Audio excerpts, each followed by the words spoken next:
साथ ही उसके बाद अगला है पंच के निर्वाचन के मतों की गणना का परिणाम। प्रारूप 16 परिशिष्ट 23। तो ये बहुत महत्वपूर्ण प्रारूप होता है। यहाँ पर पंच के मामले में पहले यहाँ पर मतदान केंद्र का क्रमांक लिखेंगे और नाम लिखेंगे और यहाँ पर विकासखंड का नाम लिखना है। यहाँ पर वार्ड पंच के मामले में जितने वार्ड पंच हैं उनका यहाँ पर नाम को लिखना है और उसके बाद में उनके पक्ष में कितना मत पड़ा है, विधिमान्य मत पड़ा है, उसका संख्या को लिखना है।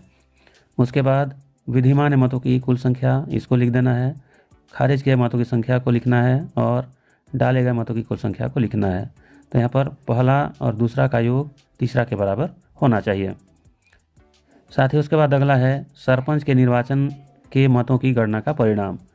तो यहाँ पर भी मतदान केंद्र का क्रमांक और नाम लिखना है और सरपंच के चुनाव में कुल कितने वार्ड सम्मिलित हुए हैं उसका संख्या को लिखना है। तो यहाँ पर जितने भी अभ्यर्थी होंगे उनका यहाँ पर नाम को लिखना है और उसके बाद में उनके पक्ष में जितना मत पड़ा है, विधिमान्य मत है, उसका संख्या को लिखना है। उसके बाद यहाँ पर विधिमान्य मतों की संख्या, जो सही मत पाए गए उसका संख्या को लिखना है। उसके बाद सरपंच के मामले में जितने मत खारिज हुए उसको लिखना है और उसके बाद डाले गए कुल मतों का संख्या को लिख देना है। यहाँ पर भी ग का योग क और ख के बराबर होना चाहिए। तो साथियों कुछ इस प्रकार से जनपद पंचायत सदस्य के निर्वाचन के मतों की गणना का परिणाम भी भरना होता है। तो यहाँ पर भी मतदान केंद्र का क्रमांक, नाम और यहाँ पर सम्मिलित वार्डों का कुल संख्या को भरना है और उसी प्रकार से विधिमान्य मतों की कुल संख्या, खारिज मतों की संख्या और डाले गए कुल मतों की संख्या को लिखना है। यहाँ पर भी ग का योग क और ख के बराबर होना चाहिए। साथ ही उसी प्रकार से प्रारूप 19 में जिला पंचायत सदस्य के निर्वाचन के मतों की गणना का परिणाम भी लिखना है।